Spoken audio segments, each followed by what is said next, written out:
10 जून 2026. Secret stories Rosslyn ही Malayalam series पाहिली 6 एपिसोडची.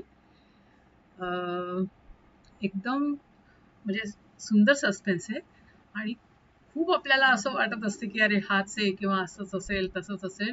सगळ्या आपल्या याला फाटा फुटतो. अर्थात आपण गेस करू शकत नाही. एकदम शेवटच्या एपिसोडमध्ये ट्विस्ट आहे टोटल. थोडक्यात एका हिल स्टेशनवर उटी हिल स्टेशनवर एक कुटुंब राहत असतं. जॉन, शोभा आणि त्यांची मुलगी रॉसलिन आणि त्यांना एकदम छोटा मुलगा असतो. तर त्या मुलीला आणि रॉसलिनची एक मैत्रीण असते आणि ते लोक अगदी खूप धर्मपरायण लोक दाखवलेले आहेत, चर्चमध्ये रेग्युलरली जाणारे वगैरे असे. रॉसलिनला काही इंटरेस्ट नसतो त्याच्यामध्ये. तर तिला रॉसलिनला प्रॉब्लेम असतो. रोज तिला स्वप्न यायची आणि तिला स्वप्नात आणि तिला खूप सस्पेन्स स्टोरीज वाचायचं पण हाऊस असते. तर आई तिची तिच्यावरच ओरडत असते तेवढ्या करताच की काय तू हे वाचताना झोपताना वाचते आणि त्याच्यामुळे असे स्वप्न पडतात. तिला म्हणजे रोज एक माणूस नकाब घातलेला आणि एकदम घारे ब्राईट ग्रीन डोळे असलेला येतो आणि तिला मारतोय किंवा घरात आई वडिलांना मारले किंवा तिला कुठेतरी फार्म म्हणजे ती त्याचा पाठलाग करते आणि मग तो तिला पकडतो. म्हणजे थोडक्यात तो माणूस तिला वेगवेगळ्या प्रकारे त्रास देतो आणि त्यांच्या जीवावर उठलाय असं. तर तिच्या मैत्रिणीचे वडील सायक्रेट्रिस्ट असतात. तर ते तिला खूप समजवतात, तुझ्यातली भीती आहे ती काढून टाक आधी. तुझे आई वडील तुला वेळ देत नाही का पुरेसा, म्हणजे प्रेम नाहीये का? ते म्हणे प्रेम तर आहे, हा म्हणे वेळ नाही तेवढा देऊ शकत, विश्वास आहे का वगैरे असं सगळं होतं. हे सगळं चालू असताना अचानकपणे त्यांच्याकडे एक पेइंग गेस्ट राहिला येतो आणि त्यांची हिस्ट्री अशी असते की म्हणजे शोभा म्हणजे रॉसलिनला एक मोठा भाऊ पण असतो आणि तो ऍक्सिडेंटमध्ये हिलाच पाण्यातनं वाचवताना मेला असतो आणि त्याच्यामुळे आई वडील खूप डिस्टर्ब झालेले असतात आणि मग त्यांनी एक चान्स घेतला असतो किंवा त्यांना ते होतं. त्याच्यामुळे रॉसलिनमध्ये आणि त्या छोट्या बाळामध्ये, रॉसलिन आता पुढल्या वर्षी 18 वर्षाची होणार असते किंवा त्याच वर्षी 18 वर्षाची होणार असते आणि ते बाळ जस्ट वर्षाचं वगैरे असं असतं. तर हे सगळं चालू असतानाच त्यांच्याकडे एक गेस्ट येतो, पेइंग गेस्ट. तर त्यांचे आई वडील म्हणतात की, आणि तिच्या मैत्रिणीचा तो ओळखीचा कोणीतरी असतो, जेरी म्हणून. तर त्याला काहीतरी एक काम असतं, तेवढं काम केल्यावर तो जाणार असतो. तर ती म्हणे नाहीतरी मुलाची आपल्या रूम रिकामीच आहे, ती त्याला देऊन टाकू. पण हे रॉसलिनला बिलकुल आवडत नाही आणि तो आल्यापासून तिला त्याचे डोळे खटकत असतात, कारण तिला जे स्वप्नात दिसत असतात घारे डोळे तसेच असतात. मग आता ह्याच्या आई वगैरे म्हणतात की तुम्ही आमच्याच बरोबर जेवत खात जातो. म्हणे नाही, फक्त सकाळी मी ब्रेकफास्ट करते कारण बाकीचं माझं तिथे ऑफिसमध्येच होते आणि वेळ काय नसतो काही यायलाही, रात्री उशीर झाला वगैरे वगैरे. तर ही त्याच्यावर सारखी नजर ठेवून असते. तर रॉसलिनला दिसतं की तो रात्री बराच वेळ जागा असतो. नंतर एकदा दोनदा त्यांनी दरवाजा उघडायचा प्रयत्न केलेला असतो.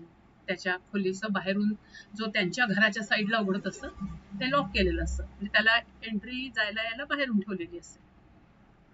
आणि एकदा तो उघडतोच ते आणि त्यांच्या पूर्ण त्या मोठं फार्म हाऊस असतं आणि त्यांचं म्हणजे गायी, कोंबड्या, ससे असे पाळलेले असतात आणि भरपूर म्हणजे ती पूर्ण काय म्हणायचं प्रॉपर्टी भरपूर छान असते आणि मोठी. तर ही त्याचा पाठलाग करते आणि पाठलाग करताना ती बघते की तो तिकडे जाऊन काही डॉक्युमेंट्स ऑफिसमध्ये शोधतोय आणि तेवढ्यात आणि ती सगळं मोबाईलवर शूट करते आणि तेवढ्यात तो तिला मागे असल्याचा भास होतो. ती वळते तर तोच असतो आणि तो तिला स्प्रेनी बेशुद्ध करतो. पण ती जेव्हा उठते सकाळी तर ती आपल्या बेडवर असते. तर परत तिला म्हणजे ती सगळं हे सांगते घरी, तर सगळे पुन्हा तिला म्हणजे स्वप्नच आहे तुझं. तर ती म्हणते नाही, पण मला हे खरचटलं कसं, हे तर मला तिथे लागलं होतं वगैरे. पण ते लोक नाही विश्वास ठेवत म्हणजे तिच्यावर असं.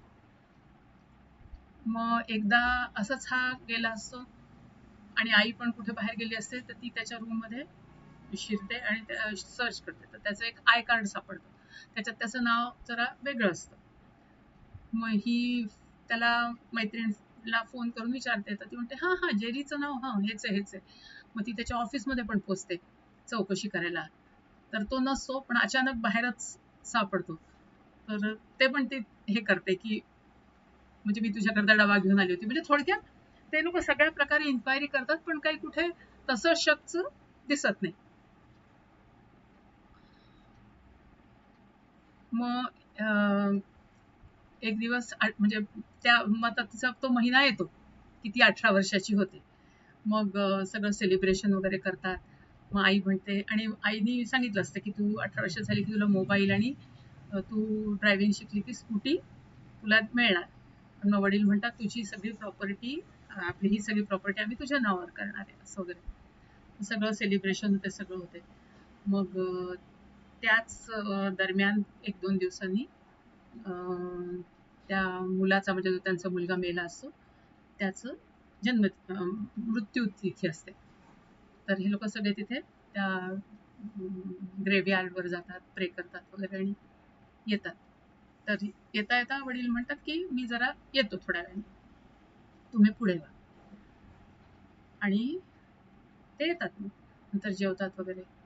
रात्री अचानक तिला असं जाणवतं की कोणीतरी आहे आणि ती म्हणजे हे करते, तो बघते तर बुरख्यामध्ये तोच असतो जो त्यांच्याकडे पेईंग गेस्ट, म्हणजे जेरी. तर तो तिला म्हणजे झटापट करून ती, म्हणजे सेम तिला जसं स्वप्न पडलं असतं पहिल्यांदा की तो आपल्या आलाय आणि मग आई वडिलांना त्यांनी मारलं असं वगैरे, तर ती ओरडत खाली जाते. तर ती म्हणते म्हणजे वडिलांना की पहा, म्हणजे तुम्ही, आई पण म्हणते. तर म्हणजे त्यांच्या अशा झटापटीमध्ये हे लोक बाहेर येतात.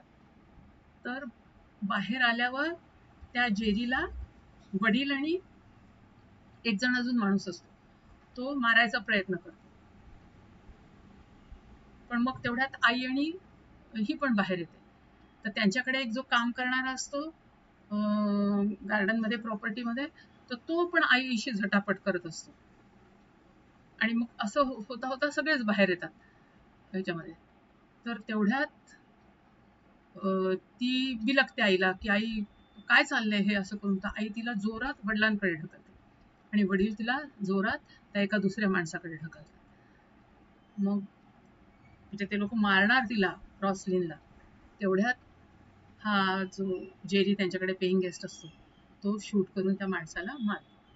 आणि मग पोलीस ना म्हणजे बोलवलंच असतं, पोलीस येतात आणि पकडून घेऊन जातात.